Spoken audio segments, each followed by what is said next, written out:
శాంతి. ఈరోజు మురళీ డేటు 5 ఫిబ్రవరి 2024. బాబా చెప్తున్నారు, మధురమైన పిల్లలారా, ఈ చదువు అన్నిటికంటే శ్రేష్టమైనది. దీనినే సంపాదనకు ఆధారము అని అంటారు. చదువులో ఉత్తీర్ణులు అవ్వాలి అంటే టీచర్ యొక్క మతమును అనుసరిస్తూ ఉండండి. ఈరోజు మురళీలోని ప్రశ్న: తండ్రికి డ్రామా రహస్యం తెలిసిన తన పిల్లల ద్వారా ఎటువంటి పురుషార్థం చేయిస్తారు? సమాధానము: పిల్లలు నెంబర్ వారీగానే సతో ప్రధానముగా అవుతారు అని తండ్రికి తెలుసు. అయినా పిల్లలు శిక్షలు అనుభవించకుండా ఉండే విధంగా పురుషార్థం చేయండి అని బాబా పిల్లలకు సూచన ఇస్తూనే ఉంటారు. శిక్షల నుండి ముక్తులుగా అయ్యేందుకు ఎంత ఎక్కువ వీలైతే అంత ప్రేమతో తండ్రిని స్మృతి చేస్తూ ఉండండి. నడుస్తూ, తిరుగుతూ, కూర్చుంటూ, లేస్తూ స్మృతిలో ఉన్నట్లయితే చాలా సంతోషంగా ఉంటారు. ఆత్మ తమో ప్రధానము నుండి సతో ప్రధానముగా అయిపోతుంది. ఓం శాంతి. బాబా మనకు జ్ఞానయోగాలు నేర్పిస్తున్నారు అని ఇప్పుడు పిల్లలకు తెలుసు. మన యోగం ఎలా ఉందో అది ఎవరికి వాళ్ళకి తెలుస్తుంది కదా. మనము ఎవరమైతే పవిత్రంగా ఉండేవారమో ఆ మనమే మళ్ళీ అపవిత్రముగా అయిపోయాము. ఎందుకంటే 84 జన్మల లెక్క అయితే కావాలి కదా. ఇది 84 జన్మల చక్రము. ఎవరైతే 84 జన్మలు తీసుకున్నారో వారే దీని గురించి అర్థం చేసుకుంటారు. పిల్లలైన మీకు తండ్రి ద్వారా తెలిసింది. ఇప్పుడు ఇటువంటి తండ్రి చెప్పేది కూడా అంగీకరించకపోతే ఇక ఎవరు చెప్పేది అంగీకరిస్తారు? తండ్రి యొక్క మతము లభిస్తుంది, అంటే సలహా లభిస్తుంది. పూర్తిగా అంగీకరించని వారు కూడా చాలామంది పిల్లలు ఉన్నారు. 1,000,000లో ఏ ఒక్కరూ అంగీకరిస్తారు. తండ్రి శిక్షణను కూడా ఎంతో స్పష్టంగా ఇస్తారు. పిల్లలైన మీరే నెంబర్ వారి పురుషార్థం అనుసారముగా అంగీకరిస్తారు. అందరూ ఒకేలాగా ఈ జ్ఞానాన్ని కూడా అంగీకరించలేరు. టీచరు చెప్పిన చదువును కూడా అందరూ ఏకరసముగా అంగీకరించరు లేదా చదవరు. నెంబర్ వారీగా కొందరు 20 మార్కులను పొందుకుంటే కొందరు చాలా మార్కులు పొందుకుంటారు. కొందరైతే ఫెయిల్ అయిపోతారు కూడా. ఎందుకు ఫెయిల్ అవుతారు? ఎందుకంటే టీచర్ యొక్క సలహాను పూర్తిగా అనుసరించలేదు. అక్కడ అనేక మతాలు లభిస్తాయి, ఇక్కడ అయితే ఒకే మతం లభిస్తుంది. ఇది ఎంత అద్భుతమైన మతము! మనము పూర్తి 84 జన్మలు తీసుకున్నాము అని పిల్లలకు తెలుసు. తండ్రి చెప్తున్నారు, నేను ఎవరిలో ప్రవేశిస్తానో ఈ మాట అన్నది ఎవరు? శివబాబానే కదా. నేను ఎవరిలో ప్రవేశిస్తానో, ఎవరిని భగీరథుడు అని అంటారో అతనికి కూడా తన జన్మల రహస్యం తెలియదు. ఇంతకుముందు పిల్లలైన మీకు కూడా తెలియదు. మీకు ఇప్పుడు అర్థం చేయిస్తున్నాను. మీరు ఇన్ని జన్మలు సతో ప్రధానంగా ఉండేవారు. తర్వాత సతో, రజో, తమోల్లోకి వస్తూ క్రిందకి దిగుతూ వచ్చారు. ఇప్పుడు మీరు ఇక్కడకు చదువుకునేందుకు వచ్చారు. చదువు అంటే సంపాదన, సంపాదనకు మూలము కూడా. ఇది అత్యంత ఉత్తమమైన చదువు. ఆ చదువులో అయితే ICSను ద బెస్ట్ చదువు అని అంటారు. 16 కళా సంపూర్ణులైన దేవతలుగా ఉండే మీరే ఇప్పుడు ఎలాంటి గుణాలు లేనివారిగా అయిపోయారు. నిర్గుణహారులమైన మాలో ఏ గుణాలు లేవు అని పాట పాడతారు. అందరూ ఈ విధంగానే అంటూ ఉంటారు. సర్వత్రా భగవంతుడు ఉన్నాడు అని అంటారు. దేవతలలో కూడా భగవంతుడు ఉన్నాడు అని అంటారు. అందుకే దేవతల ఎదుట కూర్చుని నిర్గుణహారుడునైనా నాలో ఏ గుణాలు లేవు, మీరే మా పైన జాలి చూపించాలి అని అంటారు. బాబా ఆనంద సాగరుడు అని, దయాసాగరుడు అని మా పైన దయ చూపుతారని గానం చేస్తారు. ఓ ఈశ్వర దయ చూపించండి అని అంటారు. తండ్రిని పిలుస్తారు. ఇప్పుడు ఆ తండ్రియే మీ ఎదుటకు వచ్చి ఉన్నారు. ఇటువంటి తండ్రిని తెలుసుకున్న వారికి మరి ఎంత సంతోషం ఉండాలి. అనంతమైన తండ్రి మనకు ప్రతి 5,000 సంవత్సరాల తరువాత మరలా వచ్చి మళ్ళీ సంపూర్ణ విశ్వ రాజ్య భాగ్యాన్ని ఇస్తున్నారు అంటే ఎంత అపారమైన సంతోషం ఉండాలి. మనము శ్రీమతం అనుసారముగా అత్యంత శ్రేష్టముగా తయారవుతున్నామనేది మీకు తెలుసు. శ్రీమతం అనుసారముగా నడిచినట్లయితే శ్రేష్టముగా అవుతాము. అర్ధకల్పం రావణుని యొక్క మతమును అనుసరిస్తాము. బాబా ఎంత మంచి రీతిగా పిల్లలకు అర్థం చేయిస్తూ ఉంటారో చూడండి. మీరు 84 జన్మలు తీసుకున్నారు. మీరే సతో ప్రధానంగా ఉండేవారు. మళ్ళీ మీరే సతో ప్రధానముగా అవ్వాలి. ఇది రావణ రాజ్యము. ఎప్పుడైతే ఈ రావణుని పైన విజయాన్ని పొందుకుంటారో అప్పుడే మళ్ళీ రామరాజ్యం కూడా స్థాపన అవుతుంది. మీరు నన్ను నిందించారు అని తండ్రి చెప్తున్నారు. తండ్రి పేరును మహిమ చేసేందుకు బదులు నిందిస్తారు. తండ్రి చెప్తున్నారు మీరు నాకు ఎంతో అపకారం చేశారు. ఇది కూడా డ్రామాలో రచింపబడింది. ఇప్పుడు ఈ జ్ఞానం అంతా మీకు ఇవ్వబడుతుంది. ఇప్పుడు ఈ విషయాలన్నీ వదిలేయండి. ఒక్కరినే స్మృతి చెయ్యండి. సత్యమైన సాంగత్యం 21 జన్మల కొరకు ఉన్నతముగా చేస్తుంది అనే గాయనము కూడా ఉంది. మరి అటువంటప్పుడు ముంచేసింది ఎవరు? మిమ్మల్ని సాగరంలో ఎవరు ముంచేశారు? పిల్లలనే ప్రశ్నిస్తారు కదా. తోటమాలి, నాభికుడు అనే పేర్లు నావే అని మీకు తెలుసు అని బాబా అంటున్నారు. అర్థము తెలియని కారణముగా బేహద్దు తండ్రిని చాలా గ్లాని చేసేసారు. అయినా బేహద్దు తండ్రి మళ్ళీ పిల్లలకు తిరిగి సుఖాన్ని ఇస్తున్నారు. అపకారం చేసే వారికి కూడా తండ్రి ఉపకారమే చేస్తారు. తాము అపకారం చేస్తున్నామని కూడా వారికి అర్థం కాదు. ఈశ్వరుడు సర్వవ్యాపి అని చాలా సంతోషంగా చెప్తారు.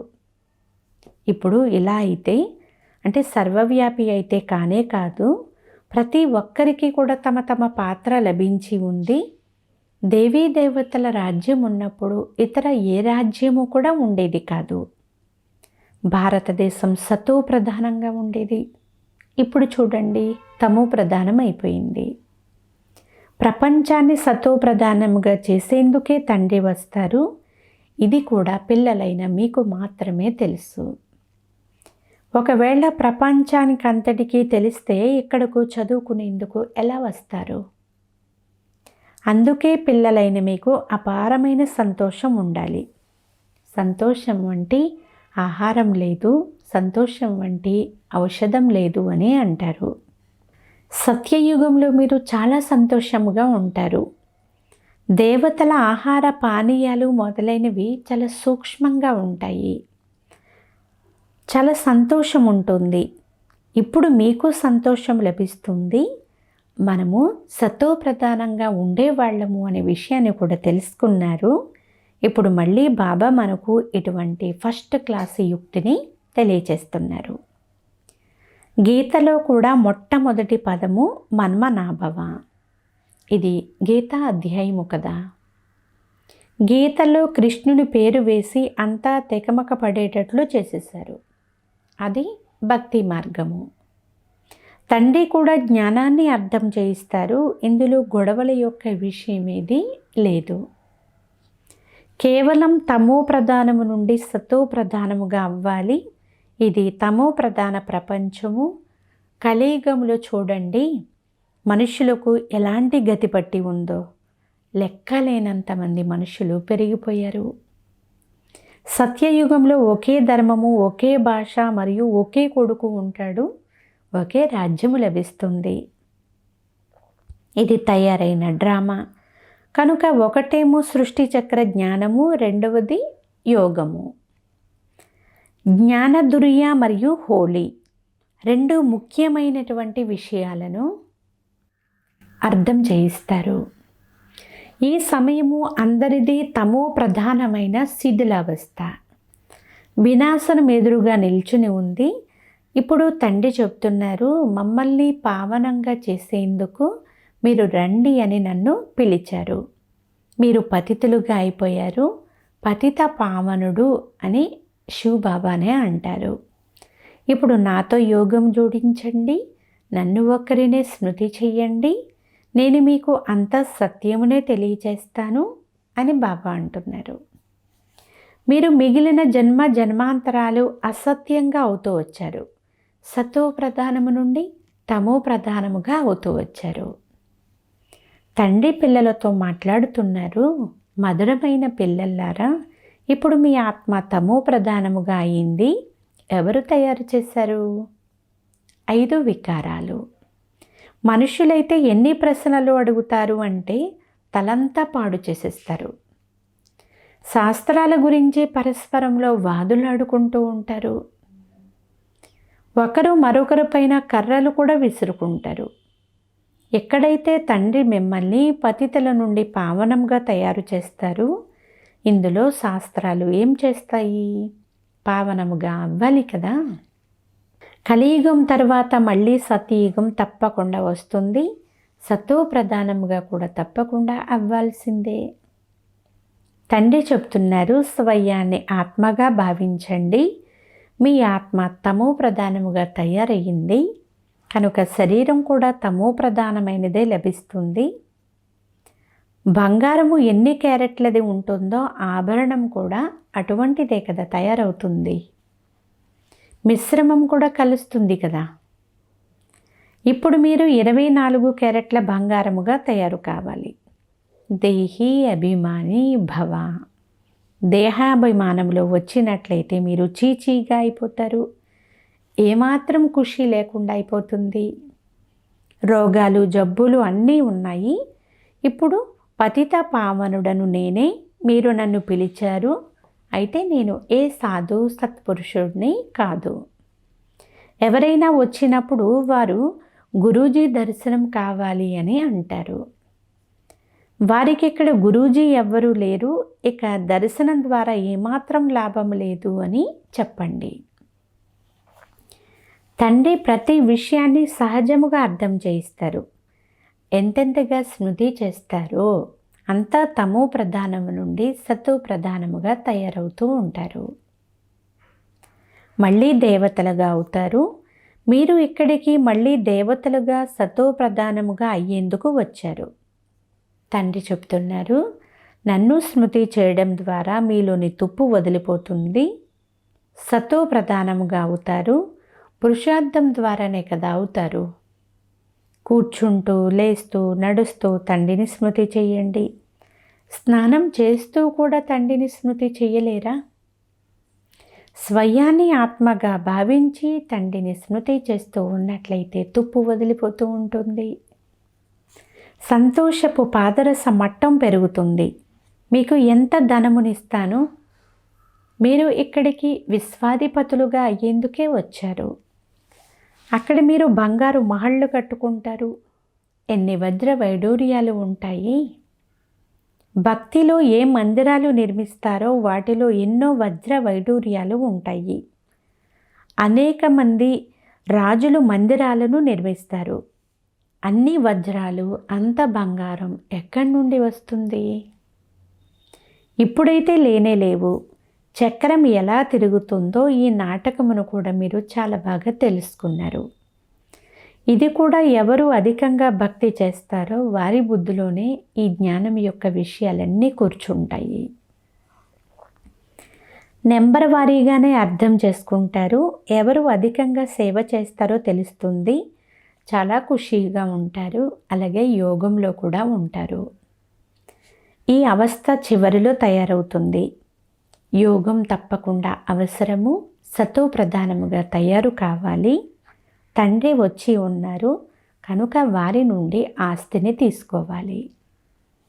బాబా అయితే నా జతలోనే ఉన్నారు అని బ్రహ్మా బాబా కూడా అంటారు. నేను వింటున్నాను, మీకు వినిపిస్తున్నప్పుడు నేను కూడా వింటూ ఉంటాను. ఎవరికైనా వినిపిస్తారు కదా. శివబాబా బ్రహ్మ తనువులో కూర్చుని జ్ఞానం వినిపిస్తారు మనకి. అప్పుడు బ్రహ్మబాబా కూడా వింటూ ఉంటారు. జ్ఞానామృత కలశము మాతలైన మీకే లభిస్తుంది. ఎందుకంటే మాతలు జ్ఞానామృతాన్ని అందరికీ పంచుతూ ఉంటారు, సర్వీసు చేస్తారు. మీరందరూ సీతలు, రాముడైతే ఒక్కరే. మీరందరూ వధువులు, నేను వరుణ్ణి. మిమ్మల్ని అలంకరించి అత్తవారింటికి తీసుకుని వెళ్తాను. వారు తండ్రులకు తండ్రి అని, పతులకు పతి అని మహిమ చేస్తారు. ఒకవైపేమో మహిమ చేస్తారు, మరొక వైపేమో గ్లాని చేసేస్తారు. శివబాబా మహిమ వేరు, కృష్ణుని మహిమ వేరు. అందరి పొజిషన్ వేరువేరుగా ఉంటుంది. కానీ ఇక్కడ అందరినీ కలిపి ఒక్కటిగా చేసేసారు. బాబా అంటున్నారు, ఇదంతా కూడా అంధకార నగరము. ఇప్పుడైతే మీరు బాబా వారిగా అయ్యారు, శివబాబాకి పౌత్రులు, మీ అందరికీ హక్కు ఉంటుంది. ఈ బాబా దగ్గర అయితే ఆస్తి లేనే లేదు. బ్రహ్మబాబా వద్ద ఆస్తి హద్దు మరియు బేహద్దు తండ్రి నుండి లభిస్తుంది. ఆస్తి లభించగల మూడవ వారు ఇంకెవ్వరూ లేరు. నేను కూడా వారి నుండి ఆస్తి తీసుకుంటాను అని బ్రహ్మబాబా కూడా అంటారు. పారలౌకిక పరంపిత పరమాత్మను అందరూ స్మృతి చేస్తారు. ఇప్పుడే చేస్తారు, కానీ సత్యయుగంలో ఎవ్వరూ స్మృతి చెయ్యరు. సత్యయుగంలో ఒక్క తండ్రి ఉంటారు. రావణ రాజ్యంలో 2 తండ్రులు ఉంటారు. సంగమ యుగంలో 3 తండ్రులు ఉంటారు. లౌకికము, పారలౌకికము. ఇక మూడవ వారు అద్భుతమైన అలౌకిక తండ్రి. ఇతని ద్వారానే తండ్రి వారసత్వమును ఇస్తారు. ఇతనికి కూడా వారి నుండే వారసత్వం లభిస్తుంది. బ్రహ్మను యాడమ్ అని కూడా అంటారు, గ్రేట్ గ్రేట్ గ్రాండ్ ఫాదర్ అని కూడా అంటారు. శివుణ్ణి కేవలం తండ్రి అనే అంటారు. మనుష్యుల వంశవృక్షము బ్రహ్మ నుండే ప్రారంభమవుతుంది. అందువల్ల వారిని గ్రేట్ గ్రేట్ గ్రాండ్ ఫాదర్ అని అంటారు. జ్ఞానమైతే చాలా సహజము. మీరు 84 జన్మలు తీసుకున్నారు. అర్థం చేయించేందుకు చిత్రాలు కూడా ఉన్నాయి. ఇప్పుడు ఇందులో ఉల్టా సుల్టా ప్రశ్నలను వేయవలసిన అవసరమే లేదు. ఋషులు మునులను కూడా ప్రశ్నించేవారు. అప్పుడు వారు కూడా ఏమనేవారు? నేతి నేతి అంటే మాకు తెలియదు అని అంటూ వచ్చారు. ఇప్పుడు తండ్రి వచ్చి తన పరిచయాన్ని ఇస్తున్నారు. మరి ఇటువంటి తండ్రిని ఎంత ప్రేమగా స్మృతి చేయాలి. ఇప్పుడు నెమ్మది నెమ్మదిగా పిల్లలైన మీరు డ్రామానుసారంగానే పైకి ఎక్కుతూ ఉంటారు. కల్పాంతరాలు నెంబర్ వారీగా సతో ప్రధానముగా, సతో రజో తమోగా అవుతూ ఉంటారు. అక్కడ పదవి కూడా ఇలాగే లభిస్తుంది. అందుకే తండ్రి చెప్తున్నారు, పిల్లలు మంచి రీతిగా పురుషార్థం చేసి శిక్షలు పొందకుండా ఉత్తీర్ణులు అవ్వండి. పురుషార్థం తప్పకుండా చేయిస్తారు. భలే కల్పకృతం ఎవరు తయారై ఉన్నారో వారే తయారవుతారని అర్థం చేసుకుంటారు. కానీ పురుషార్థం తప్పకుండా చేయిస్తారు. ఎవరైతే సమీపంలోని వారు ఉంటారో వారే పూజ కూడా చాలా బాగా చేస్తారు. మొట్టమొదట మీరు నా ఒక్కరినే పూజిస్తారు. ఆ తరువాత దేవతలను కూడా పూజించడం మొదలుపెట్టారు. ఇప్పుడు మీరు దేవతలుగా తయారు కావాలి. మీరు మీ రాజ్యాన్ని యోగ బలం ద్వారా స్థాపన చేస్తారు. యోగ బలంతో మీరు విశ్వ చక్రవర్తి పదవిని తీసుకుంటారు. బాహుబలం ద్వారా ఎవ్వరూ విశ్వరాజ్య భాగ్యమును తీసుకోలేరు. వారు సోదరుల మధ్య పరస్పరంలో కోట్లాటలు పెడుతూ ఉంటారు. ఎన్నో మారణాయుధాలను తయారు చేస్తారు. అప్పుగా కూడా అందరికీ ఇస్తూ ఉంటారు. ఆ మారణాయుధాలు ఉన్నదే వినాశనం కొరకు. కానీ ఇది ఎవ్వరి బుద్ధిలోకి రాదు. ఎందుకంటే కల్పము అంటే లక్షల సంవత్సరాలు అని వారు భావిస్తారు. ఘోర అంధకారంలో ఉన్నారు. వినాశనం జరిగిపోతుంది. వారేమో కుంభకర్ణ నిద్రలోనే ఉండిపోతారు, మేలుకోరు. మీరు ఇప్పుడు మేలుకున్నారు. తండ్రి అయితే సదా వెలిగే జ్యోతి మరియు నాలెడ్జ్ఫుల్ కూడా. పిల్లలైన మిమ్మల్ని తన సమానంగా తయారు చేస్తారు. అది భక్తి, ఇది జ్ఞానము. జ్ఞానము ద్వారానే మీరు సుఖంగా అవుతారు. మేము మళ్ళీ సతోప్రధానంగా అవుతున్నామని మీకు అనిపించాలి. తండ్రిని స్మృతి చేయాలి. దీనినే బేహద్దు సన్యాసము అని అంటారు. ఈ పురాతన ప్రపంచమైతే వినాశనం అవ్వనున్నది. ప్రాకృతిక ఆపదలు కూడా ఇందులోనే సహయోగం చేస్తాయి. ఆ సమయంలో మీకు ఆహారం కూడా పూర్తిగా లభించదు. మనము మన ఖుషి అనే ఆహారంతో ఉంటాము. ఇదంతా సమాప్తమైపోతుంది అని మీకు తెలుసు. ఇందులో అస్సలు తికమక పడాల్సిన అవసరమే లేదు. పిల్లలైన మిమ్మల్ని మళ్ళీ సతోప్రధానంగా చేసేందుకు నేను వస్తాను. కల్పకల్పము కూడా ఇది నా కర్తవ్యము అని బాబా అంటున్నారు. అచ్చా, మధురాతి మధురమైన అపరూపమైన పిల్లలకు మాతాపిత బాప్దాదాల ప్రియ స్మృతులు మరియు గుడ్ మార్నింగ్. ఆత్మిక పిల్లలకు ఆత్మిక తండ్రి నమస్తే. ఆత్మీయ తండ్రికి ఆత్మీయ పిల్లల యొక్క ప్రియ స్మృతులు, గుడ్ మార్నింగ్ మరియు నమస్తే నమస్తే నమస్తే. ధారణ కొరకు ముఖ్య సారము. ఫస్ట్ పాయింట్, స్వయం భగవంతుడు మనపైన దయ చూపుతున్నారు. ఆ భగవంతుడే మనల్ని చదివిస్తున్నారు. ఇదే నషాలో ఉండాలి. చదువు సంపాదనకు మూలము కనుక చదువును ఎప్పుడు కూడా మిస్ చేసుకోకూడదు.